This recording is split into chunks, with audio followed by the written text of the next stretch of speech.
পিতা খুন করতে চাইছে, যাকে কিনা নিজের স্ত্রী, প্রতিপক্ষ আর প্রতি মুহূর্তে সন্দেহের চোখে দেখতে হচ্ছে। এই যন্ত্রণাদায়ক জীবনে থেকে মৃত্যু অনেক শ্রেয়। কিন্তু মায়ের খুনের পরিচয় না জেনে আমার বাবা কেন খুন করতে চাইছে আমায়, এটা না জেনেও মরে শান্তি পাব না আমি।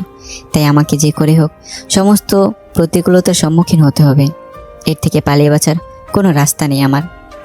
কি হলো, কি ভাবছেন এত? না, কিছু না। ডক্টর বলেছে কাল সকালে রিলিজ দেওয়া হবে আপনাকে, আর ততক্ষণ তো এই হসপিটালেই থাকতে হবে। ও, তা তুমি কি সিদ্ধান্ত নিলে? কি সিদ্ধান্ত? এখানে থাকবে নাকি বাসায় যাবে? বারে, আপনি অসুস্থ হয়ে হসপিটালে পড়ে আছেন আর আমি কিনা আপনার স্ত্রী হয়ে বাড়িতে গিয়ে আরাম করব? এটা হতে পারে? তুমি তো বড়দের মতো কথা বলা শিখে গেছো দেখি। শ্রেষ্ঠ আমার কথার প্রতি উত্তরে একটা লজ্জা মিশ্রিত হাসি দিল, আর কিছুই বলল না। সারাদিন কেটে গেল। শ্রেষ্ঠ আমার কথায় সন্ধ্যার পরে শ্রেষ্ঠ মিছিলকে নিয়ে বাসায় চলে গেছে। বাবার কথা জানি না। আজকে একটু তাড়াতাড়ি আমি মেডিসিন নিয়ে ঘুমিয়ে পড়ি। রাতের বেলা হঠাৎ একটা শব্দে ঘুম ভেঙে গেল আমার। ঘুম কাতরে চোখে দেখতে পাই কেউ একটা আমার কেবিন থেকে বেরিয়ে গেল। মাথায় ব্যথা অনেকটা কমেছে আমার। আর কিছু না ভেবেই উঠে পড়লাম আমি। তারপর পিছু নেই একটা মেয়ে বোঝাই যাচ্ছে। পুরো সেদিনের রাস্তা দেখা সেই মেয়েটার মতো, বেশ ভূষা, যাকে দেখতে কিনা হুবহু শ্রেষ্ঠার মতো। এমনকি আমি এটাও জানি না ওটাই শ্রেষ্ঠা কিনা। যাই হোক না কেন, আজ আর একে ছেড়ে দিলে চলবে না। এত রাতে লুকিয়ে লুকিয়ে আমার কাছে কি এমন কাজ ওর, সেটা ওর মুখ থেকে বের করতে হবে। তাছাড়া ওকে ধরতে পারলে ওই শ্রেষ্ঠা কিনা সেটাও জানতে পারবো আমি। মেয়েটা আমার থেকে মাত্র কয়েক গজ দূরে। হাসপাতালে পিনপতন নীরবতা বিরাজ করছে, আর আমি সমস্ত নীরবতা ভেঙে অজ্ঞাতনামা মেয়েটার পিছু নিলাম। এক পর্যায়ে হাসপাতালের বাইরে বেরিয়ে পড়েছি। তারপর রাস্তা ধরে এগিয়ে যায়। আমি আপ্রাণ চেষ্টা করছি তাকে পাকড়াও করবার। তাড়াহুড়োতে ঘড়িও দেখা হয়নি, তবে রাত 1:30 কি 2টো বেজেছে এইটুকু আন্দাজ করতে পারছি। লোকজন তো দূর রাস্তায় কোনো প্রকার যানবাহন পর্যন্ত চোখে পড়ছে না। চারদিকে কেবল শূন্যতা আর শূন্যতা। মেয়েটা ছুটতে ছুটতে এক পর্যায়ে হোঁচট খেয়ে পড়ল। সৃষ্টিকর্তা যেন আজ একটু বেশি সহায় আমার। তা না হলে এর থেকে বড় সুযোগ আর কি হতে পারে। সর্বশক্তি দিয়ে ছুটে যাই আমি। সে উঠে পা বাড়াতে না বাড়াতেই হাতটা খপ করে ধরে ফেলাম আমি। তারপর ওর মুখ থেকে ওড়নার পর্দাটা সরিয়ে নিলাম। যা অনুমান করেছিলাম তাই।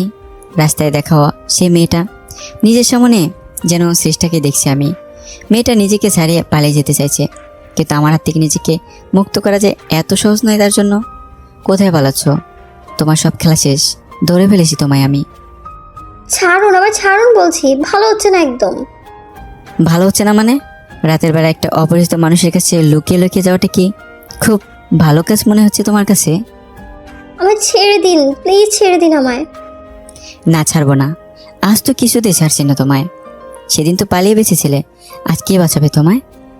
আপনার কোনো ধারণাও নেই আমার সম্পর্কে। জানেন কি করতে পারি আমি? কে তুমি? কেন আমার সাথে লুকোচুরি খেলছো? কি চাও তুমি? জানতে চান কি চাই আমি? হ্যাঁ, জানতে চাই। আর জানতে চাই বলেই ছুটে এলাম আমি। ঠিক আছে, আমি বলবো, তার আগে হাতটা তো ছাড়ুন। আর তুমি ছুটে পালাও তাই না? তোমার বুদ্ধির জবাব নেই সত্যি। না, আমি পালাবো না। যদি জানার এতই ইচ্ছা থাকে একবার হাতটা ছেড়েই দেখুন। একদম চালাকি করার চেষ্টা করো না। না, করবো না চালাকি। অগত্যা মেয়েটার হাতটা ছেড়ে দিলাম আমি। এমনিতে আমার আওতার ভেতর আছে, তাই পালাতে চাইলেও সে এত সহজে পালাতে পারবে না। মেয়েটা তার বুকের ভেতর হাতটা ঢুকিয়ে দিল। কিছু একটা বের করতে চাইছে মনে হচ্ছে। এই, তুমি এটা কি করছো? কি বের করছো এটা? ভয় পাবেন না, প্রমাণ বের করছি। আপনি জানতে চেয়েছিলেন না আমি কে। এই বলে মেয়েটা আমাকে অবাক করে দিয়ে ওর বুকের ভেতর থেকে একটা পিস্তল বের করলো। আমি যেন পুরো বোকা বনে গেলাম তার সামনে। না, তুমি এটা করতে পারো না। এভাবে ধোকা দিলামই তুমি। ছি, আমি বিশ্বাস করেছিলাম তোমায়। চুপ থাকো, একদম চুপ থাকো। তোমার মুখে না বিশ্বাস আর অবিশ্বাসের কথা বানায় না। আর ভেবো না আমি ছেড়ে দেবো তোমায়। এক এক করে সব কিছু শোধ তুলবো। মেয়েটা কি বলছে সব? আমার উপর এত কি রাগর? আর কিসের শোধ তোলার কথা বলছে ও? আমার মাথায় ঢুকছে না কিছুই।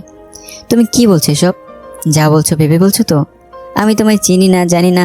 কিসের শোধ তুলতে চাইছো তুমি আমার উপর? নাকি তুমি আমার পরিচিত কেউ? আচ্ছা, তুমি শ্রেষ্ঠা নও তো? প্রশ্নগুলো শেষ করতে না দিয়েই আমাদের পাশ দিয়ে একটা ট্যাক্সি এসে দাঁড়ালো। মেয়েটা আমার দিকে পিস্তলটা তাক করে রেখে গাড়িতে গিয়ে উঠলো। ভারী শিয়ানা মেয়ে সে। আমি তার পিছু করেছি এটা খেয়াল করে পালানোর বন্দোবস্ত ভালোভাবেই করে ফেলেছিল। এভাবে আমাকে মৃত্যুর সামনে দাঁড় করিয়ে এক পর্যায়ে পালিয়ে যায় মেয়েটা। আমার হাঁ করে তাকিয়ে সেই দৃশ্য দেখা ছাড়া কোনো উপায় ছিল না। তবে যাই হোক না কেন, এই মেয়েটা কিছুতেই শ্রেষ্ঠ হতে পারে না, এটা আমি নিশ্চিত। শ্রেষ্ঠা এতটাই দুরন্তর প্রকৃতির কখনোই নয়। তাছাড়া চেহারার মিল থাকলেও দুজনের আচার ব্যবহার আকাশ পাতাল ব্যবধান। পরক্ষণে বাবার কথা মাথায় আসে আমার। আমি তো ছোটবেলা থেকে তাকে একজন ফেরেশতা চোখে দেখে এসেছি। সেই মানুষটা যদি আমার সাথে এমন একটা জঘন্য কাজ করতে পারে, তার ভেতরে যদি এমন একটা পশু সত্তা লুকিয়ে থাকতে পারে, তবে শ্রেষ্ঠার ভিতরে কেন নয়? আমি জানি না এই মেয়েটা শ্রেষ্ঠা নাকি অন্য কেউ, তবে সে যেই হোক না কেন বাবার সাথে তার নিশ্চয়ই কোনো যোগাযোগ আছে। এটা অনেকটা নিশ্চিত। আমি বাবা মারতে চায় আমায়, আর সেও ক্ষতি করতে চায় আমায়। আবার আজকে রাতেও আমাকে হাসপাতালে থাকার বিষয়ে জেনে এই পর্যন্ত চলে এলো সে। কেউ সাহায্য না করলেও এগুলো একার পক্ষে সম্ভব নয় কিছুতেই। তাই সবার আগে আমাকে এটা জানতে হবে বাবার সাথে ওই মেয়েটার কোনো যোগাযোগ আছে কি না, আর সেই যোগাযোগ কিসের উপর ভিত্তি করে। এই প্রশ্নের উত্তর জানতে পারলে আমার রহস্য উন্মোচনের পথটা আরও সহজ হয়ে যাবে। এতক্ষণ ছুটতে ছুটতে বেশ ক্লান্ত হয়ে পড়েছি। আবার হাসপাতালের দিকে পা বাড়ালাম। মাথায় আবারও পেন হচ্ছে, আর সেটা হওয়া স্বাভাবিক। এতক্ষণ যা স্ট্রেস দিয়েছে, নিজের কেবিনে গিয়ে শুয়ে পড়ি। আর তারপর সকাল হওয়ার জন্য অপেক্ষা করতে থাকি। সকালবেলা শ্রেষ্ঠ মিছিল আর বাবা সবাই এসে হাসপাতালে আমাকে রিলিজ করা হবে আজকে। আমার সুস্থ উঠতে দেখে সবাই বেশ আনন্দিত, বাবাও আনন্দিত। তবে আমি ভালো করে জানি তার এই আনন্দের পিছনে লুকিয়ে আছে একরাশ ব্যর্থতার হতাশ। সুযোগ পেয়েও নিজের সন্তানকে খুন করতে না পারার হতাশ। হয়তো আবারও সুযোগ খুঁজবে সে নিজের অসমাপ্ত কাজকে কিভাবে সমাপ্ত করা যায়। ভাইয়া, আজ তোমার রিলিজ করা হবে তাই না? হ্যাঁ রে। তার মানে আজকেই বাসায় যাচ্ছ তুমি? মিছিলকে দেখে একটা বুদ্ধি আসলো আমার মাথায়। কেবিনে আমার সাথে মিছিল একাই এখন। বাবা আর চেষ্টা বাহিরে ফর্মালিটিস সারতে ব্যস্ত।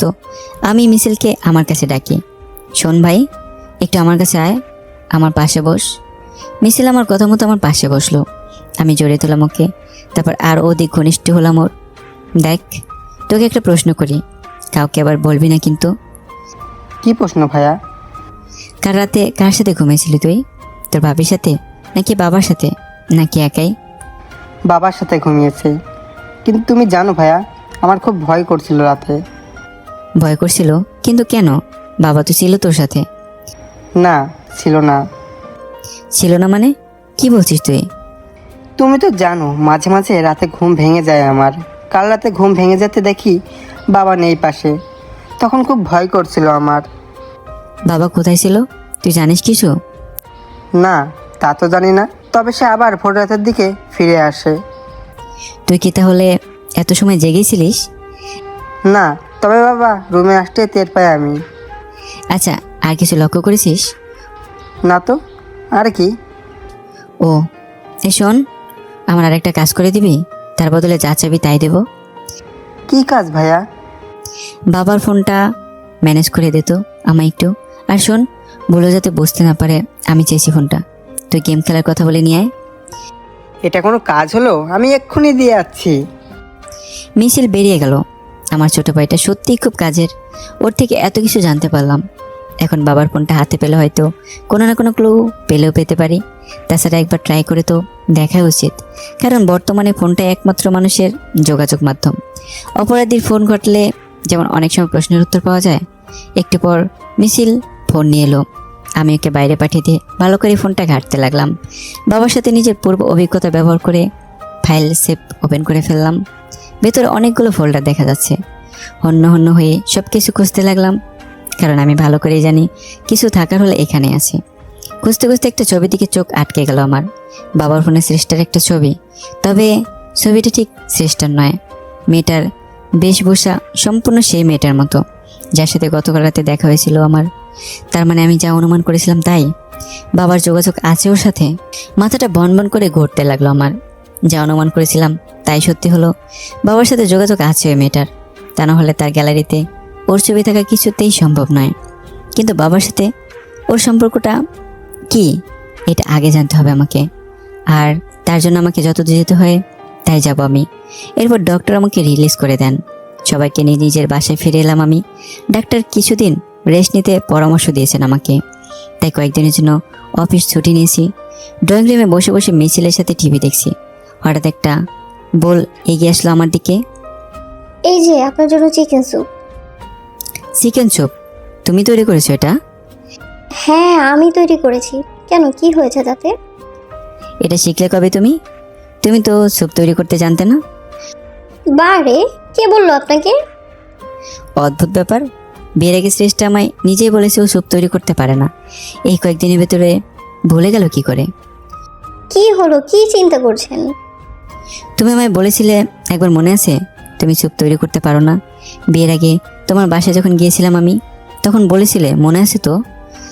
আমি আর আপনি কবে গেলেন আমার বাসায়? কি বলছেন এসব? এ পর্যন্ত বলেই থেমে গেল চেষ্টা। এখন মনে হচ্ছে কথাটা ভুল করেই মুখ থেকে বেরিয়ে গেছে ওর। নিজেকে গুটিয়ে নিল সে। কি হলো, থেমে গেলে কেন? না, কিছু না। তুমি এত তাড়াতাড়ি এত কিছু ভুলে গেলে কি করে? অদ্ভুত তো। আচ্ছা, এটা তো নিশ্চয়ই মনে আছে, তারপরের দিন একবার একটা টেডি টাইগার নিয়ে গিয়েছিলাম তোমার জন্মদিনে। তুমি ভয়ে কান্না শুরু করে দিয়েছিলে। তারপর আমি কি করেছিলাম? টেডি? কিসের টেডি? তুমি কি আমার সাথে মজা করছো শ্রেষ্ঠা? এগুলো কেমন ছেলে মানুষই? একটা মানুষ এভাবে এত ঘটনা বলে যেতে পারে, এটা হয় কখনো? আমি জানি না কিছু। আমাকে কিছু জিজ্ঞেস করবেন না। এই বলে উঠে দৌড়ে কিচেনের দিকে চলে গেল শ্রেষ্ঠা। আমি হতবাক হয়ে চেয়েছি ওর যাওয়ার দিকে। শ্রেষ্ঠার সাথে বিয়ের কয়েকটা দিন আগেই ঘটা ঘটনাগুলো এভাবে বলে গেল কি করে? শ্রেষ্ঠা বরাবর ভীতু প্রকৃতির মেয়ে। বাঘের পুতুল দেখে ভয়ে যে কাণ্ডটা করেছিল, বাধ্য হয়ে সেটা ফেরত দিতে হয়েছিল আমার। এত বড় একটা ঘটনা এটা ভুলে গেল? না, দুয়ে দুয়ে যেন চার মিলছে না কিছুতেই। তাছাড়া ওকে আমি কিছু জিজ্ঞেস করতে কেমন জানি ভয় চুপসে গেল। এমন মনে হলো কিছুই জানে না, তাই আমার প্রশ্নের উত্তর দিতে ভয় হচ্ছে। কিন্তু এমনটা তো হওয়ার কথা নয়। শ্রেষ্ঠের সাথে বিয়ে হয়েছে আমার 1 সপ্তাহ আগে, এটা ঠিক, কিন্তু ওকে আমি আরও সামান্য কয়েক বছর আগে থেকেই চিনি। ওর সাথে একটা ভালোবাসার সম্পর্ক ছিল আমার। হয়তো ওর আমার বয়স, আচার, ব্যবহার, প্রকৃতি কোনো কিছুই তেমন ম্যাচ করেনি, কিন্তু ওর শিশুসুলভ আচরণ আর ওরন্তপনা ওর প্রতি আকৃষ্ট করে আমায়।